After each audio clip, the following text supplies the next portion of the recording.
welcome to Ion Games' new line of junior games. My name is Besime Uyanik and I'm the CEO of Ion Game Design, and with me I have Jon Manker, the lead game designer for example, Vendor to Viking. And he's going to teach you the basics of Pax Viking Junior, and I will ask him along the way about his thoughts behind the design process. To start off with, Jon, why did you design a game for a younger audience? Well, yes, that's because I love board games and I've done so all the way since I was a kid. And I got my first board game when I was 6 years old, or at least the first I remember it was Monopoly, and I had so much fun with that game and with so many of the other games.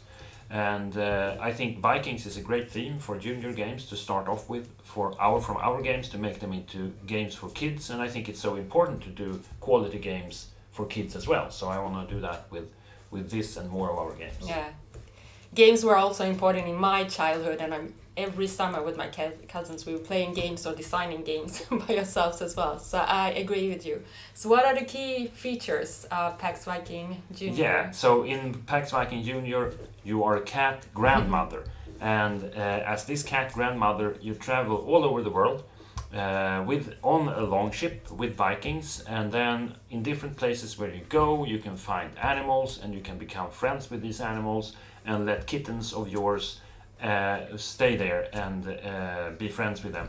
And you win by being friends with the right combination of other animals that you have met.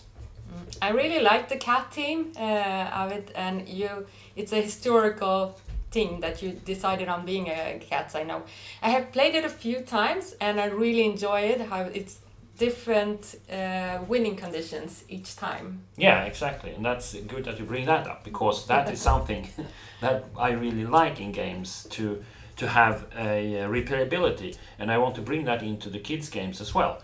And as you said about the historical setting, there, as in all our games, we remain in this junior series to have real facts and real history and real, cat breeds and all of that as the basis and inspiration for this game. That is great. I like the replayability and I like the theme.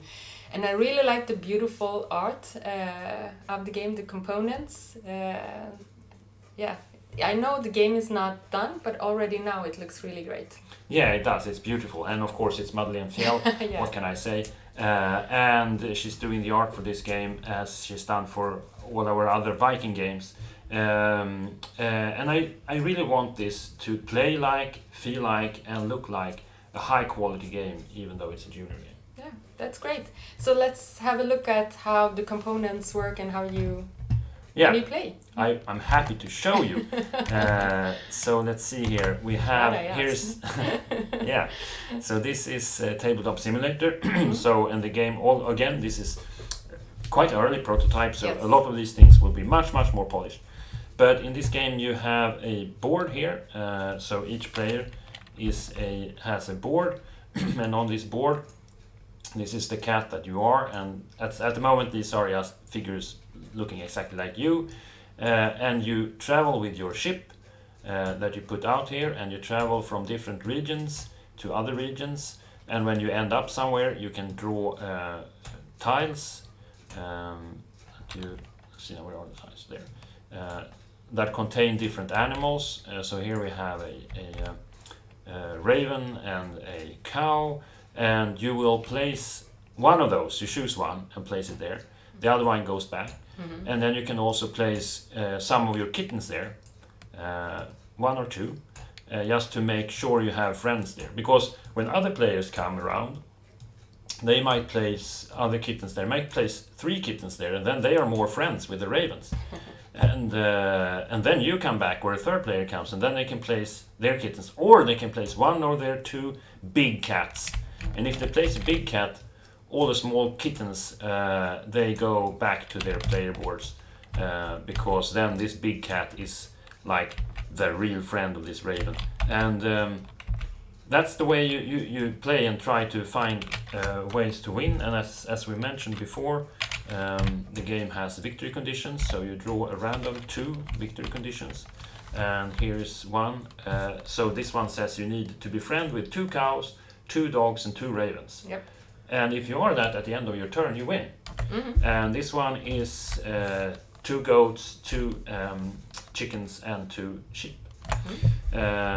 So as you play along, the game will have more and more of these animals out, and that's different too from each time you play. Yeah. And you can go back to places where you have been to place more kittens there if you want to take over that friendship again, and so forth. So yeah, that's basically the game, and we have tested it, and it's playing very nicely actually. I agree. I played it a couple of times, and it's a lot of fun. Yeah. Even for an adult, so it's. Yeah, and we had players saying this would be great to have at family gatherings or Christmas, because this is just exactly the level of commitment and theme and interest that kids would love. I think. So it feels like we are really on the right track. Yeah, it does. Yeah, it's an amazing historical game. Where you get to be cats and become friends with animals, and I agree with you that kids will like the animal team up, that they have friends all over the world with these animals. Yeah. So, do you have anything else you want to add about your game? No, other than that, I hope everybody who sees it also likes the theme and simplicity, but still the replayability and the fun factor, and how to be able to bring a step closer to your kids to games that are more advanced and so forth. So I'm excited for this, really. Yeah. Thank you for showing the game and sharing your thoughts about the game. Thank you. And I hope you watching it got a bit of a feel for the game. At this early stage, we will of course share more as the game evolves. So thank you for watching, and comment down below if you have anything, and let us know what you think. Thank you. Thank you.